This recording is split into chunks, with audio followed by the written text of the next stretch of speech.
पैठणमध्ये गोदावरी स्नानासाठी भाविकांची अलोट गर्दी. धोंड्याच्या म्हणजेच अधिक मास महिन्यातील आज शेवटची एकादशी असल्याने पैठण या तीर्थक्षेत्राच्या ठिकाणी भाविकांची अभूतपूर्व गर्दी पाहायला मिळत आहे.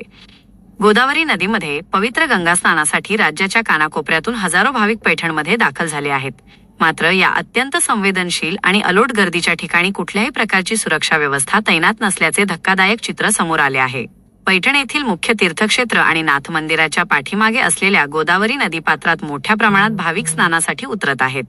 यामध्ये लहान मुले, महिला आणि वृद्ध भाविकांची संख्या लक्षणीय आहे. नदीपात्रात पाण्याचा अंदाज न आल्यास किंवा अचानक गर्दीचा ताण वाढल्यास मोठी दुर्घटना घडण्याची शक्यता नाकारता येत नाही.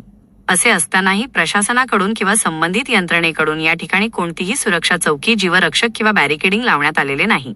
सुरक्षेच्या या गंभीर अभावामुळे भाविकांमधून तीव्र संताप व्यक्त होत आहे.